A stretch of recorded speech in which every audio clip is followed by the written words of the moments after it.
Dito na po tayo. Ito po ay isang kwento na pinagpipistahan ng buong bayan ngayon. Bagaman wala pa po tayong naririnig sa magkabilang kampo kung ito ba ay kwento-kwento lamang o may bahid na ng katotohanan.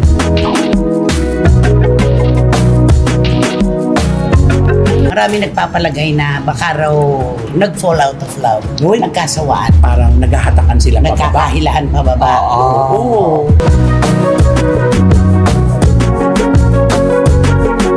Nagmumukhang tatay na ni Julia, si Gerald, yung tsura daw. Oo nga.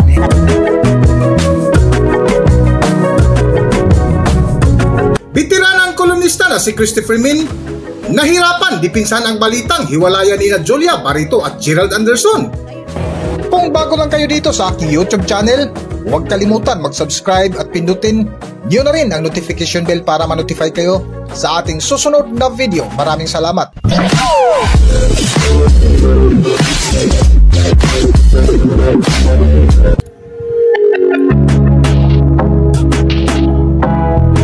Mas lalong umiinit at trending ngayon na pinag-uusapan sa social media ang magkasintahan na sina Julia Barreto at Gerald Anderson. Kung matatandaan, ilang araw pa lang ang lumipas ay naitampok na rin ito dito sa Philippine Celebrity Broadcast na kung saan ibinahagi natin ang unang napansin sa IG post ni Julia Barreto noong April 19, 2025 na nasa ibang bansa ito na tila mag-isang nag-travel, at mapansin mo nga rin sa mga post ng kanyang nobyo na si Gerald Anderson ay sulo na rin ito na ipinost ang kanyang mga larawan. Sa latest vlog nga ng bitiranang kolumnista si Christopher Min ay naging mainit din ito sa kanilang paksa na kung saan ibinahagi nila ang balitang hiwalayan nina Julia Barreto at Gerald Anderson na pinagpiestahan ngayon sa buong bayan. Dito na po tayo. Ito po ay isang kwento na pinagpipistahan ng buong bayan ngayon. Bagaman wala pa po tayong naririnig sa magkabilang kampo kung ito ba ay kwento-kwento lamang o may bahid na ng katotohanan. Ang tinutukoy po namin, naku, ang lakas po ng anasan. Iwalay na raw si Gerald Anderson at si Julia Barreto. Ay, ang masasabi ko lang dyan, naku naman. Sayang naman. Pero alam mo, yung mga detalye kasi na talagang ipinakikitang resibo. Diba? Hindi na sila ganong madalas na magkasama ngayon. Isa yan. Walang ganong mga pictorial or mga video or anything. Pangalawa, yung isang nagpunta ng Morocco, itong si Julia. Yun na nga ang napapansin nila, nanay. Bakit nagkaganito na? Ano na ang nangyari sa dalawang ito? Dati, kung nasaan si Gerald, nando si Julia. Oo, ayun yun talagang ano nila. Pag nakita mo, kasunod. Alam mo, kahit sa paglalakad, di ba, pag nakita mo si Julia, may kasunod. Si Gerald. At kung nasaan ang pamilya ni Julia, nandun pa rin si Gerald. Yes. Tapos si Gerald nagbakasyon kasama ang pamilya. Wala si Julia. Correct. At saka nagsimula ito nung kasal, hinahanap na natin ito. Kay Claudia. Yes. Wala si Meron daw trabaho, may naunang trabaho, may kompromiso, kaya hindi nakarating. Yung mga ganito kasing kwento, mga kachika, mahirap po itong depensahan Hanggang hindi sila nagsasalita, patuloy na iikot ng iikot ang mga ganitong kontrobersiya. At saka sa usaping ito, Nay, mukhang patagilid pa lang pinag-uusapan ito, di ba? Na parang, ganun pa lang, hindi pa ganito, hindi gusto nila ganito, kundi pa ganito pa. Ay, alam mo ba? Ay, ganun pa lang. Kasi nga, wala pang nanggagaling na anuman na detalye mula sa magkabilang kampo. Of course, si Julia tahimik. Siyempre, tahimik si Julia. Lalo na si Gerald. Man of few words din to Alam naman natin, sa mga nagdaang mga relasyon niya.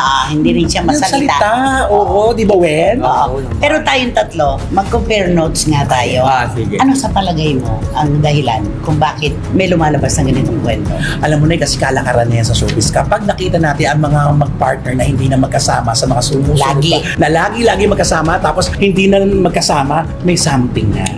Meron na itong usok. Pag ang mga retrato at mga video ay sunod-sunod na lumalabas nung kainitan ng kanilang relasyon at biglang naputol, isa na yan sa mga pinaghihinalaan, hiwalay na. Ikaw? Ayun sa akin naman, simple sa showbiz ang kasi yan. Pag may usok, sigurado yung may apoy. Merong pagmumulan.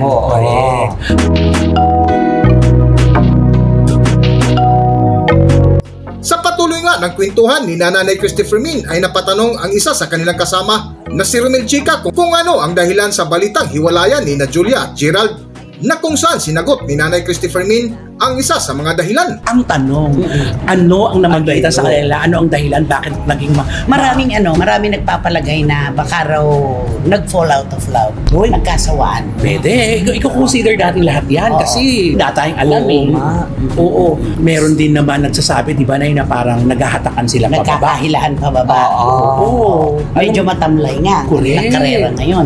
Nabasa rin akong komento na nagmumukhang tatay na ni Julia, si Gerald, yung tsura daw. Oo nga. Meron. Isang ba yun? Kasi kung titignan mo naman, kasi Amerikano kasi to si Gerald, madali ang kanyang tandain ng si Julia nakita mo namang batang-bata itsura, wala sa edad ang kanyang itsura, di ba?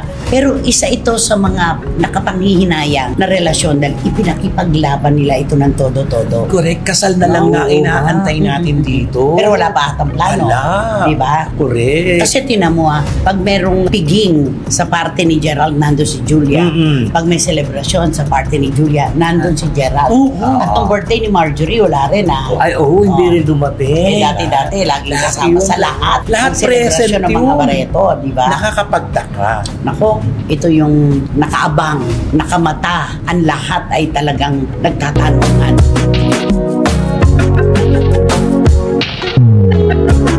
Sa dulo nga ng paksa ni Nanay Christy Fermin at mga kasama nito na sina Romel Chica at Wendell Alvarez ukol sa pinagpiyestahang balita sa hiwalayan ng magkasintahang Julia Barreto at Gerald Anderson, ay diritsahang sinabi ni Nanay Christy na napakahirap dipinsan ang nasabing chismis, lalo na kung may mga resibong naglabasan.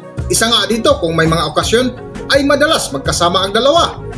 Para sa buong kwento, narito ating pakinggan ang video. Pero mahirap kasing depensahan to Pag may mga resibong inilalabas na ganyan, unless magsalita silang dalawa na it's not true, fake news yan, kaming dalawa paniwalaan nyo, we're still together. Ganun lang. Tama. Ang tanong, meron kaya isa sa kanila magsasalita o i-enjoyin nila ito? Yung salitang enjoy na yan, madalas na nating nagagamit Diba? yan. Kasi parang meron ding mga artista na habang nagiging issue sila, ine-enjoy.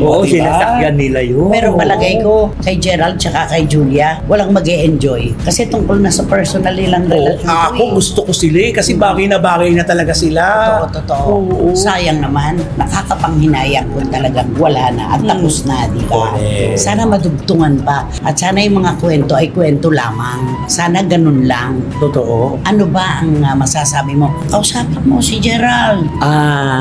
To Gerald Anderson, you just tell the truth if you are already with a relationship with Julia Barreto, so that your fans will be make it silent.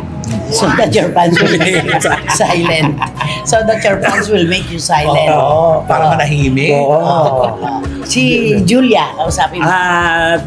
To Julia Barreto, I think you just take your time if you are together with Gerald, because I think your fans said that you just be enjoying your Ala na, hindi na ito lalo magkakaintindihan. Ako nga, hindi ko siya maintindihan di ba?